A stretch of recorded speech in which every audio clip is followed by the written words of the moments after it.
Good morning my children, I think you are enjoying what I am saying. आपको मजा आया कि किस तरह से डिजिटल रेवोल्यूशन ने सारी दुनिया को इकट्ठे कर दिया। अरे यहाँ बैठे बैठे ही आप अमेरिका चिट्ठी भेजते हैं, 1 सेकंड और गया, कहते ना सेंड गया, ऐसा होता है। हर चीज ऐसे ही है। अच्छा, अब आपको पता है, मुझे लगता है ऐसे रोबोट्स बनेंगे जो मैदान जंग में खुद ही लड़ाई करेंगे। मैदान जंग में इधर से भी लड़ेंगे, उधर से लड़ेंगे, और वो रोबोट्स होंगे जो लड़ेंगे। लेकिन ऐसा हुआ है, आपको पता है सेकंड वर्ल्ड वॉर में क्या हुआ? सेकंड वर्ल्ड में आपने एक नाम सुना होगा, उसका नाम है नॉर्बर्ट वीनर। उसका नाम क्या है? Norbert Wiener. नॉर्बर्ट वीनर को कहते हैं the father of artificial intelligence, father of artificial.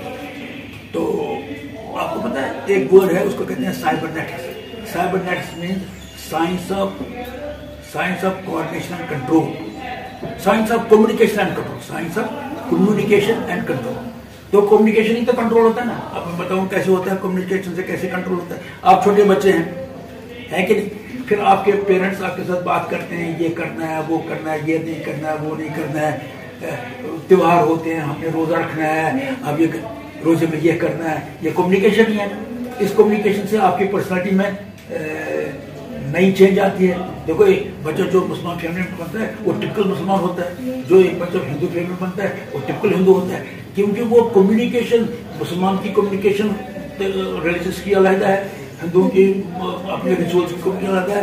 लेकिन इस कम्युनिकेशन से ही आप जो है आहिस्ता आहिस्ता कंट्रोल हो जाते हैं। Is that right? ना, तो communication is central to control, communication is central to control. तो सबसे पहले जो है नॉर्बर्ट वीनर ने कहा, कहता है communication is the compulsion of life. क्या है? Communication is the compulsion of life. लिखो, communication is the compulsion of life. Communication is the compulsion of life. जिंदगी का कंपल्शन है हम कम्युनिकेट करें। आपको मैं बताऊंगा कैसे। अरे आपने देखा है एक चूंटी चलती है, जब चलती है तो उसके होगा वो फीलर्स से इधर भी देखते हैं, इधर भी देखते हैं। What is she doing? She is trying to communicate with the environment. देखा है आपने? देखा वो जिसको कहते हैं कॉकरोच, जब वो चलता है वो अपने फीलर्स कैसे चलाता है? फीलर चला चला के ही आगे चलता है। What is the cockroach trying to communicating with the environment. अब देखो communication is compulsion of life की दूसरी एग्जांपल, छोटी सी। एक बिल्ली और एक चूहा पैदा होती है एक पंजरे में रखे, एक बिल्ली और एक चूहा बड़े पंजरे में रखे। बिल्ली चूहे को खाती है ना, लेकिन पैदा हुआ बिल्ली को नहीं खाएगा ना। पैदा हुआ चूहा डरेगा नहीं, क्योंकि उसको नहीं पता है क्या है। दोनों को इकट्ठे पाला। अब जब दोनों इकट्ठे पाला, अब communication is compulsion of life. अब चूहा और बिल्ली आपस में कम्युनिकेट कर रहे हैं, खेल रहे हैं।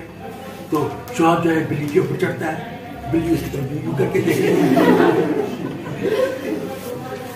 बिल्ली भी मजबूर है कम्युनिकेट करने के लिए, चूहा भी मजबूर है। आपको पता है अमेरिका में क्या है, वो अंग्रेज है ना, वो अपने बच्चों को, वहां तो ये कल्चर नहीं है, हमारा कल्चर तो बहुत अच्छा कल्चर है। हम तो अपने बच्चों को पालते हैं और फिर ये उम्मीद रखते हैं कि बच्चे हमको पालेंगे।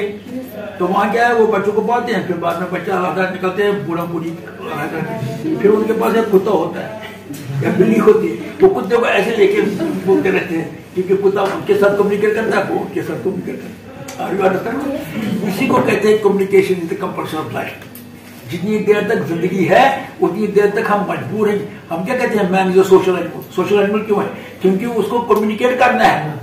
कम्युनिकेट जब करेगा तभी वो, तो उसी ने सबसे पहले डिस्कवर किया, कहता है if awareness is built into machines, क्या if awareness is built into machines, machines behave like man.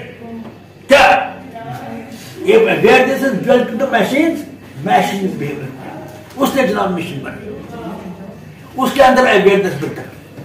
तो पहली मिशन कौन सी थी? जंग चल रहा है, वर्ल्ड वॉर सेकंड चल रहा है। वर्ल्ड वॉर सेकंड में क्या हुआ?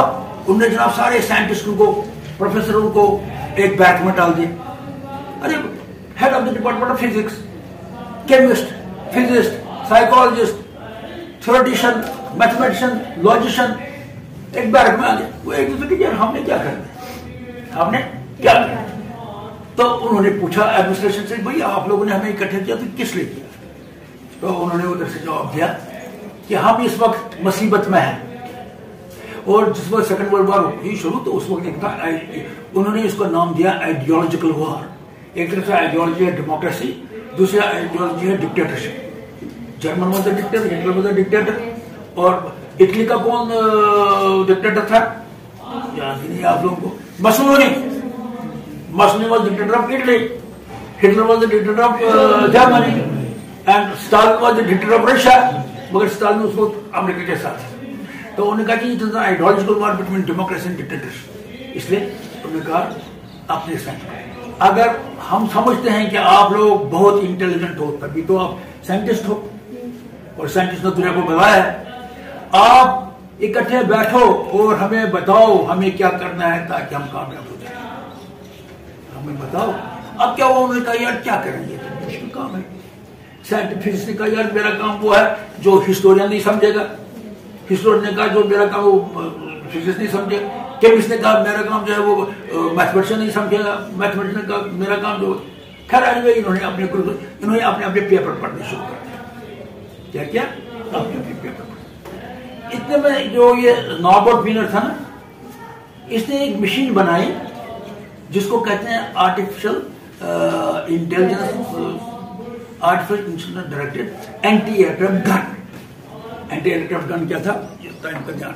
एंटी एयरक्राफ्ट गन ऐसा था, आपको मजा आ रहा है सुनने में? एंटी एयरक्राफ्ट गन ऐसा था, उसने देखना था ये प्लेन जो आ रहा है, ये प्लेन दोस्त है क्या कि दुश्मन का है। अगर वो जानता है ये दुश्मन का प्लेन है तो उसने फायर करना है, और फायर करके देखना है, ये मशीन ने करना खुद। फायर करके इसने देखना है क्या ये फायर पहुंचा कि नहीं पहुंचा। अगर नहीं पहुंचा तो उसने दूसरा फायर करना है, अगर नहीं पहुंचा तीसरा, जितने जल्दी जहाज नीचे आए। और इस तरह से फायर कर, मान लो जहाज वहां पर है, इसने देखना है इसकी स्पीड क्या है, ये कब इधर पहुंचेगी। तो जैसे आपने मछली देखा, मछली वाला जो मछली यहां से जाते तो वहां वो फिसलाई नहीं डालता है, वो यूं करके डालता है ताकि जहां मछली और उसका फिसलाई मिल जाए, है कि नहीं। इसी तरह से इस मशीन ने देख लिया, तो आदमी है वो तो देख सकता है ये, मगर मशीन ने देखना था कि जब तक मैं यहाँ गन लगाऊं, बंदूक लगाऊं, वो बंदूक और जहाज मिलने चाहिए।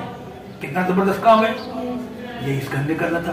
तो आर्टिफिशियल इंटेलिजेंस का इस्तेमाल सबसे पहले किसने किया, इसी ने, नॉर्बर्ट वीनर ने किया।